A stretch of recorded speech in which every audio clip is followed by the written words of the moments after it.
국회 입법데이트의 이익선입니다.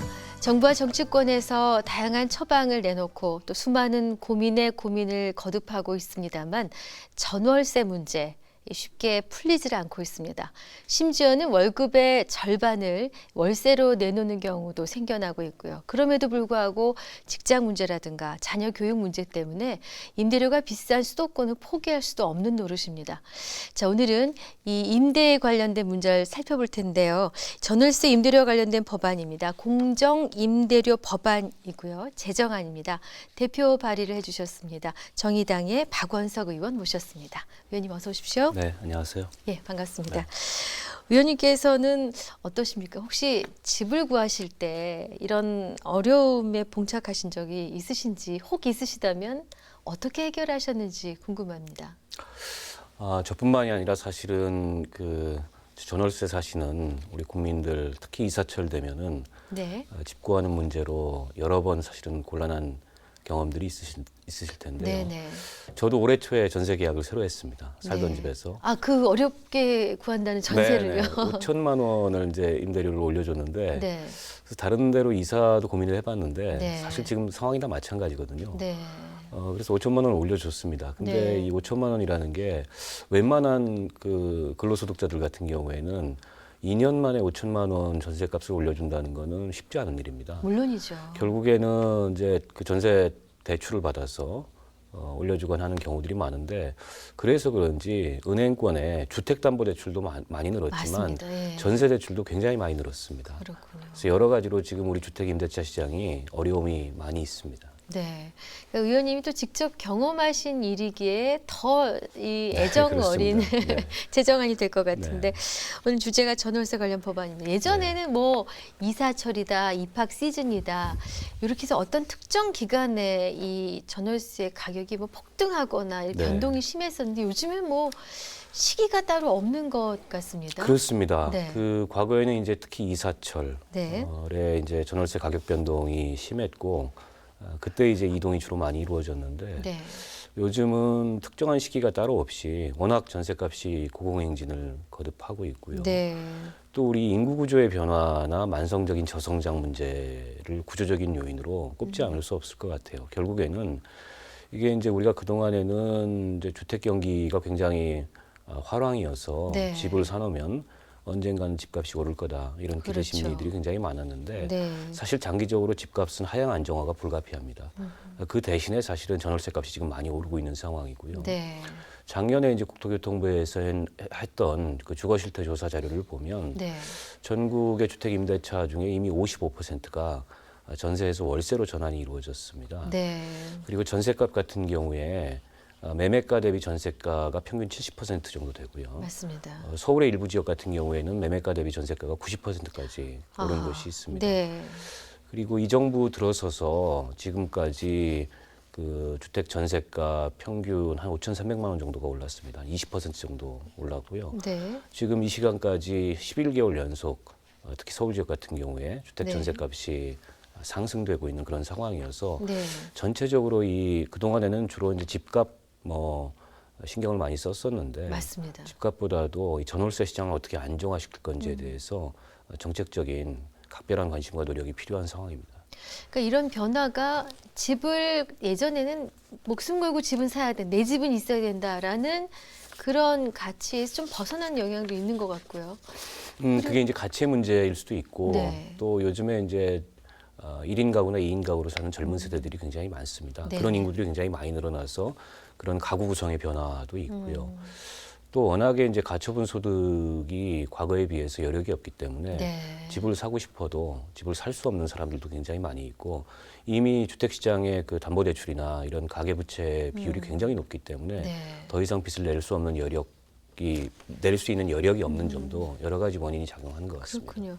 그러니까 임대료 상승 꾸준히 이어져 왔지만 최근에 그 상승폭이 아주 가파르다. 네, 이렇게 그렇습니다. 이해하면 네. 될 것 같습니다. 이번에 발의하신 공정임대료 법안 제정안입니다. 네. 입법 취지는 뭐 거의 말씀해 주셨지만 좀 더 부연 설명해 주신다면. 우리가 흔히 이제 주거권이라는 말을 많이 합니다. 네. 우리 헌법에도 명시되어 있는 인간다운 삶을 구성할 그런 권리 중에 핵심적인 권리가 주거권이라고 네네. 생각하고요. 그런데 그 이 주거권에 대한 보호를 어떤 제도적인 장치 없이 시장에 맡겨놓은 것이 사실 우리 상황입니다. 네. 특히 이제 주택 전월세 같은 경우에 물론 우리 이제 주택 임대차 보호법을 통해서 그 주택 임차인들을 보호하는 법규가 만들어져 있지만 네. 한번 이제 계약이 종료되고 나서 계약을 갱신할 시점에 별다른 요구가 없이 계약이 갱신되면 모르되 계약 갱신을 거부할 시에 네네. 그 거부 사유에 대해서 그것이 타당한지를 따져보는 그런 제도적 장치가 없습니다. 그렇다 네. 보니까 사실은 지금 주택 임대차 시장에서의 특히 전세 가격 같은 경우에는 네. 공정한 시장 가격이라기보다도 집을 가진 그 주택 임대인이 일방적으로 우위에서는 그런 맞습니다. 어떤 임대차 관계라고 할 수 있기 때문에 그 부분에 대한 보완이 특히 필요하다 이런 생각이 들고요. 그래서 이제 계약갱신 청구권제 또 주택 전월세 상한제 이런 제도적 대안들이 그동안에 많이 논의가 돼 왔습니다. 네네. 지금 국회에도 법안이 제출돼 있고 근데 그런 제도들은 이제 단기적으로 이 전세값이 폭등하거나 또 지나치게 이 전세값이 높게 형성된 것들을 좀 하향 안정화시키기 위한 장치인데 반해서 이 공정 임대료 제도는 좀 더 장기적으로 네. 우리 주택 임대차 시장을 좀 정상화하기 위한 그런 제도라고 보시면 될 것 같습니다. 네. 뭐 올리는 그 가격 차이가 너무 많고 커서 네. 정말 이래도 되나 싶은 생각이 드는 경우들을 주변에서 아주 자주 보게 네, 됩니다. 그렇습니다. 그럼 현행법상의 전월세 가격에 대한 뭐 제한이라든가 앞서도 말씀 주신 것처럼 계약상에서 임차인에 대한 보호 규정은 전무했습니까? 그렇지는 않습니다. 우리 네. 주택 임대차 보호법상 그 임차인을 보호하는 여러 규정들이 있습니다. 네. 특히 이제 살고 있는 집이 경매로 넘어가거나 아. 이랬을 때 임차권이 상실되지 않도록 하기 위해서 아하.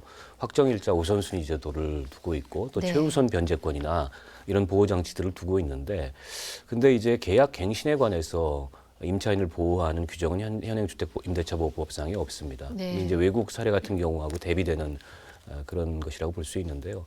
우리도 이제 상가 임대차 보호법 같은 경우에는 계약갱신 청구권을 인정을 하고 있습니다. 무슨 얘기냐면 계약 기간이 종료됐을 때 임대인과 임차인의 쌍방 간의 네. 그 묵시적인 합의를 통해서 예. 계약이 연장되는 것은 현행 주택임대차보호법도 인정하고 있고 상가임대차보호법도 그런데 상가임대차보호법 같은 경우에는 그 주택 임대인이 계약갱신을 거부했을 때 그 네. 거부 사유가 과연 정당한지를 따져보는 그런 제도적 장치가 있습니다. 네네. 근데 주택임대차보호법에서는 그게 없는 거죠. 아, 예를 들어서 그랬구나. 나는 예. 5천만 원을 올려주지 않으면 계약을 종료하겠다. 더 이상 계약을 갱신 안 하겠다.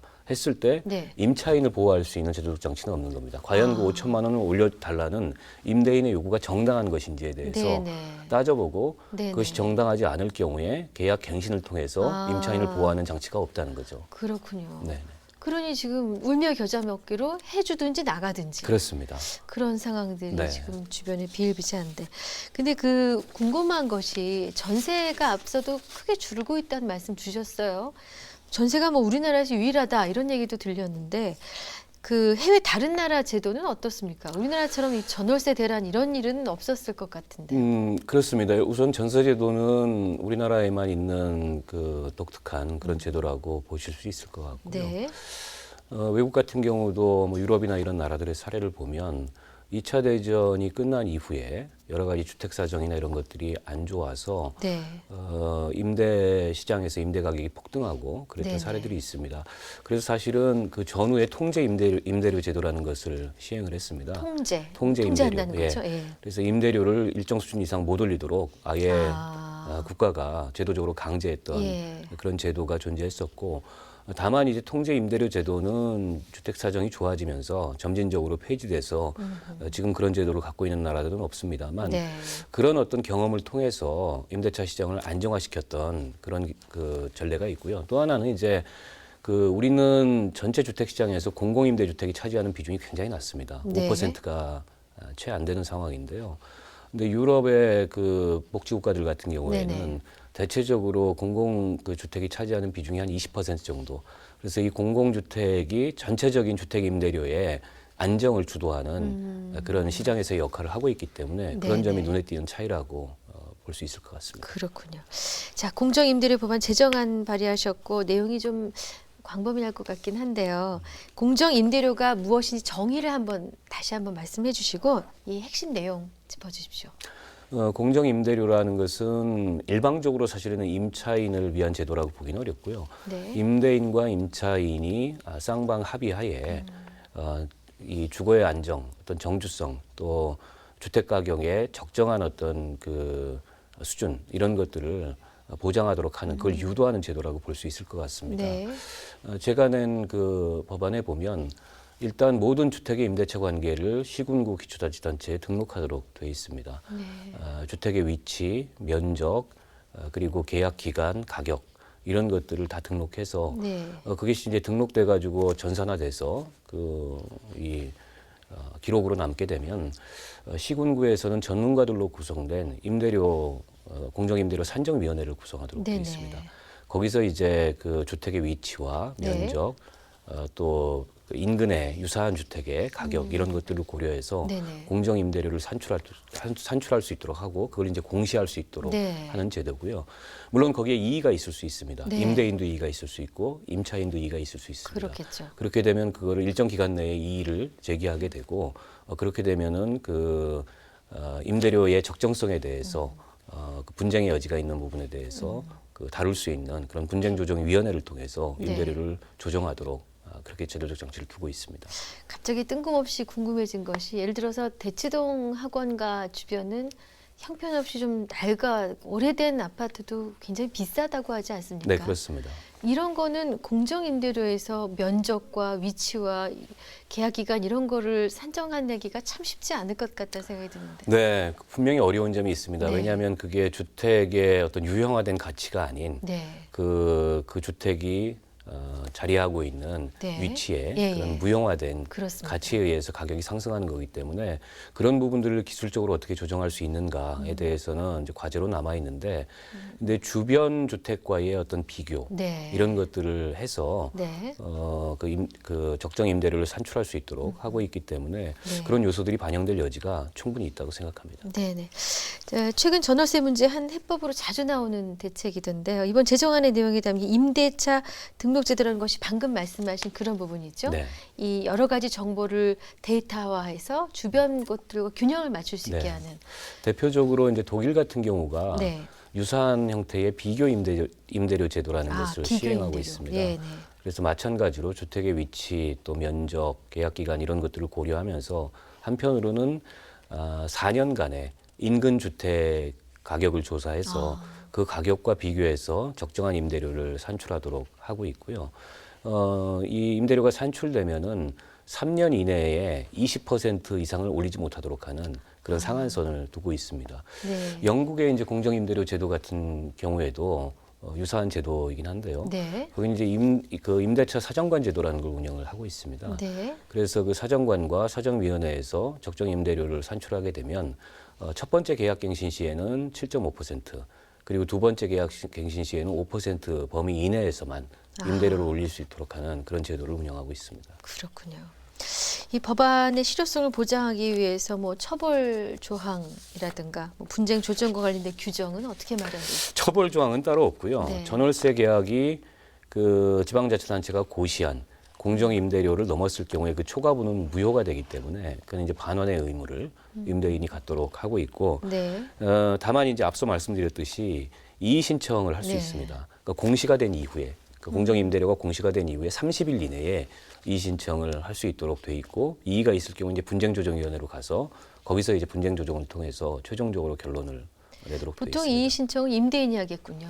뭐 임차인이 할 수도 있겠죠. 임차인이 할 너무 수도 비싸다 있는. 이런 그런 판단을 할 수도 의미로. 있을 테니까요. 네, 네.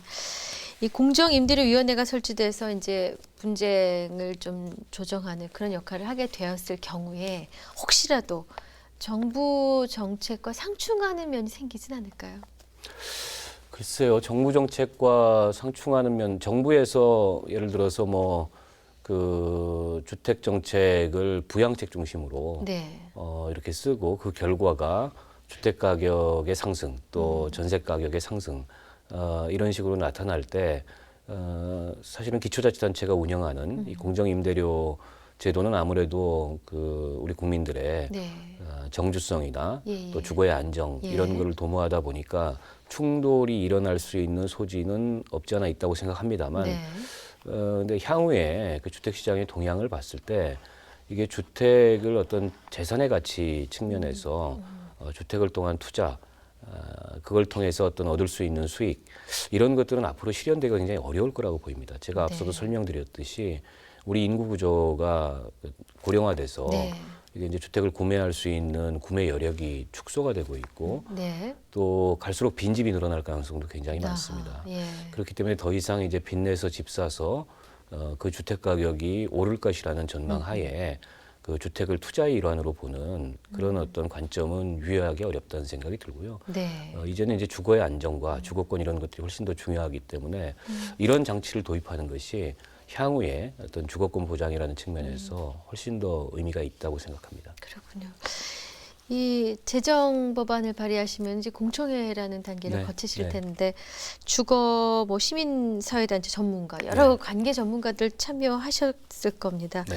전월세 시장 현장의 목소리는 어떤 것들이 나왔습니까? 일단은 그 앞서도 말씀드렸듯이 지금 지나치게 이게 비정상적인 시장이기 때문에 네, 특히 우리 세입자들의 불만은 매우 높습니다. 네, 그런데 여기에 대해서 뚜렷한 사실은 정부의 정책적인 대책이 없어요. 맞습니다. 네. 지금까지 정부가 대책을 내놨던 건 전세 대출을 조금 더 저리에 쉽게 할 수 있도록 하는 그런 대책을 내놨는데 결국 이거는 이제 빚을 지게 되는 거거든요. 그렇습니다. 그래서 지금 우리 이 주택 임차인들, 그러니까 세입자들 같은 경우에는 자기 소득에서 이 임대차로 사용하는 그런 어떤 그 비용이 과거에 비해서 많이 늘었습니다. 맞습니다. 몇 년 전만 해도 그게 한 30%대였는데 네. 지금 거의 35%대에 육박하고 있고 예. 특히 이게 이제 과거에는 전세 중심에서 월세 중심으로 전환되다 보니까는 이 주거에 들어가는 비용이 큰 폭으로 늘어나고 있고 네. 그건 다시 말해서 이제 가처분 소득이 줄어든다는 걸 네. 의미하거든요. 그런 점에서 세입자들 불만이 굉장히 크고요. 그날 공청회에 나오셨던 세입자 대표는 그런 말씀을 하시더라고요. 네. 우리는 2년을 주기로 강제 이주를 당하고 있다.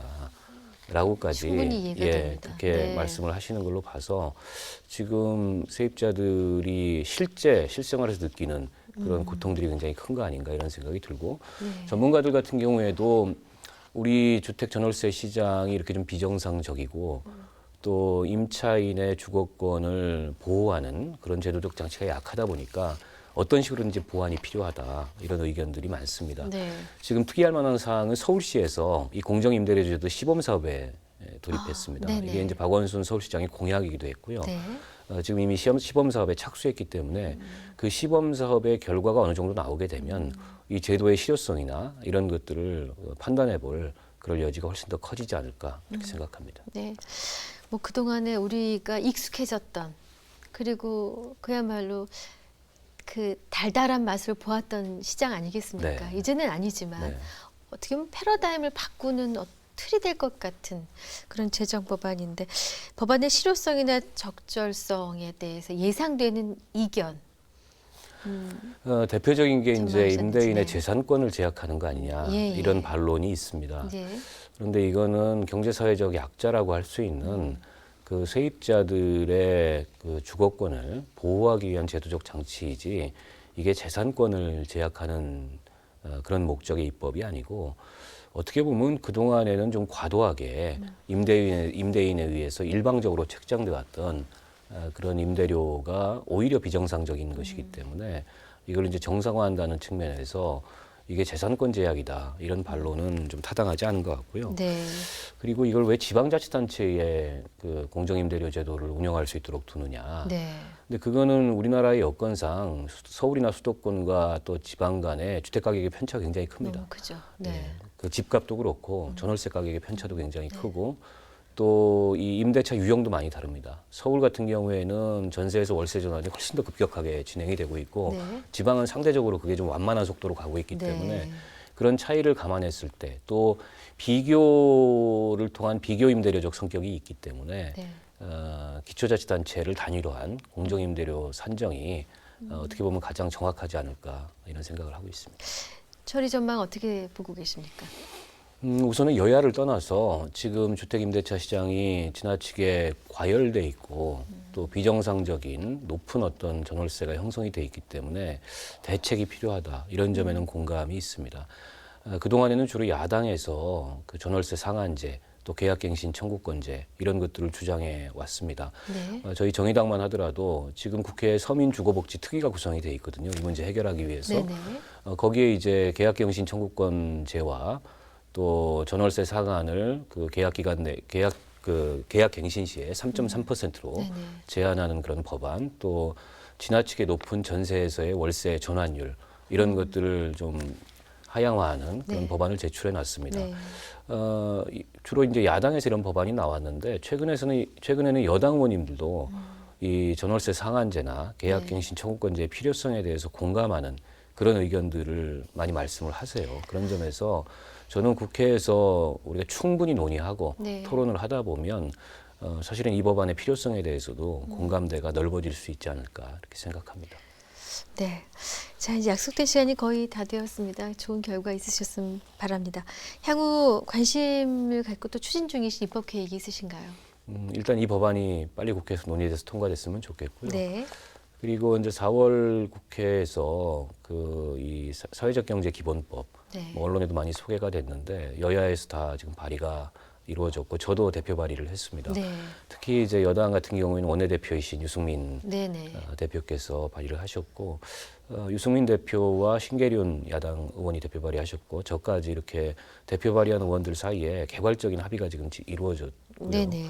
얼마 전에 이제 유승민 대표께서 교섭단체 대표 연설을 하면서 이게 한국 자본주의의 역사적 그 진화에 네. 이 법안이 기여할 거다. 그래서 이 법안이 지금 충분히 그 검토가 되고 일정한 합의가 이루어진 만큼 4월 임시국회 회기 내에 꼭 통과됐으면 하는 바람을 갖고 있습니다. 네.